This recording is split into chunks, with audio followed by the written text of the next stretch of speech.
हमारे साथ मनोज कुमार सर हैं और आज शिक्षक दिवस के अवसर पर हम लोग इनके संस्थान में आए हैं, जो नौबतपुर है, बैंक ऑफ बड़ौदा के नीचे जो संस्थान चलाया जाता है।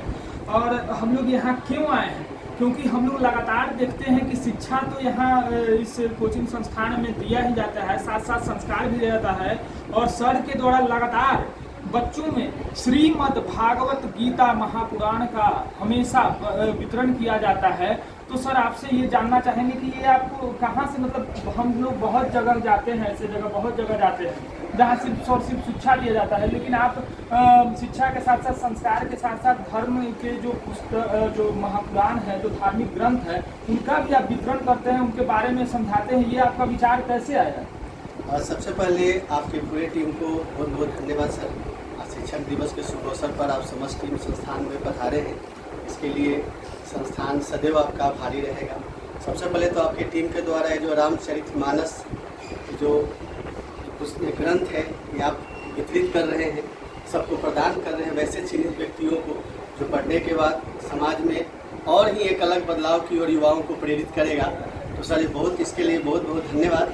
और हम चाहेंगे कि जितने भी समाज में सशक्त और सुलझे हुए व्यक्ति हैं इसको अपनाएं और हमारे आसपास युवा वर्ग को प्रेरित करें।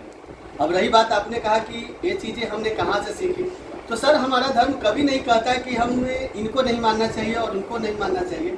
सर मैं एज ए शिक्षक सबसे पहले मैं बच्चों को एकदम जिंदा दिली तरीके से, एकदम हृदय से मैं उन्हें पढ़ाता हूँ, जिसके लिए वो आए। बाकी सर अगर ज्ञान अर्जित कर ले और उन्हें जीवन का मूल मंत्र ही नहीं पता हो तो आखिर वो ज्ञान है किस लिए? वो कोई काम का ज्ञान नहीं। तो मेरा कहना है कि वो शिक्षा ले, एक बेहतरीन, एक योग्य नागरिक बने और साथ में एक संस्कारी भी बने, क्योंकि जब तक सर ये तीनों का मिला जुला रूप नहीं होगा सर हमारा समाज वास्तविक में नहीं बदल पाएगा। तो इसके लिए धन्यवाद। हमारे गुरुजी हैं जो इस्कॉन से प्रभावित हैं, हमारे महेश सनातन जी, जो हमें इसके लिए प्रेरित किए, क्योंकि हम भी सर बिल्कुल जब भी स्टार्ट होता है तो हर कोई सर शुरुआत में ही जुड़ता है, तो हमें नहीं कुछ पता था, पर जैसे जैसे मैंने इसके बारे में जाना हमें काफ़ी अच्छा लगा। और मैं बच्चों को तो पढ़ा ही रहा था, बट हमें ऐसा लगा कि इसके बारे में बच्चों को खूब अच्छे से बताना चाहिए।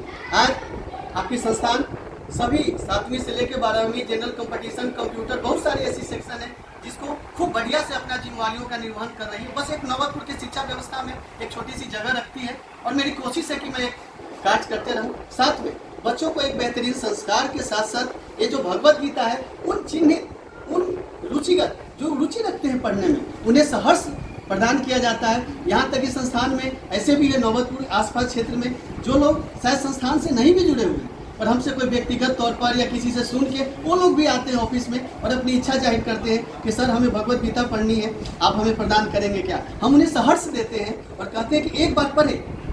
कहीं ग्रंथ नहीं कहती कि तुम काम मत करो, कभी ग्रंथ नहीं कहती कि तुम ये मत करो। बाबू ये जो रील्स में 10 मिनट आधा घंटा जो समय व्यतीत करते हो, कभी 4 पेज पढ़ तो लिया करो। विश्वास रखो, तुम्हारा घर, तुम्हारा आसपास समाज, गली मोहल्ला नहीं चकाचक हो गया तो फिर क्या। और हाँ, आप एक सम्मान से और बढ़िया से जीवन व्यतीत कर पाएंगे और आप लोगों के उदाहरण बनेंगे, प्रेरणा स्रोत बनेंगे। तो हम समस्त शिक्षकों से भी अनुरोध करेंगे, जितने भी सारे नौबतपुर में हैं ये आसपास सभी लोग, आप लोग पढ़ाइए। बाकी हाँ, विश्वास रखिए उसकी संस्कार प्रथम हो, वो एक अच्छा व्यवहारिक व्यक्ति बने, आने वाला समाज उसे बढ़िया से नाम ले, उसको देखे, इसका भी प्रयत्न कीजिएगा। नहीं तो सिलेबस याद करवाना सब तो अब रोबोट भी कर लेता है, रोबोट के पास भी है मशीनरी, तो उसे मशीन न बनाए, उसे एक बेहतरीन इंसान बनाए, ताकि अपने गांव, घर, गली मोहल्ला, अपने पूर्वज, अपने समाज, अपने धर्म का नाम रोशन कर सके। जय श्री राम।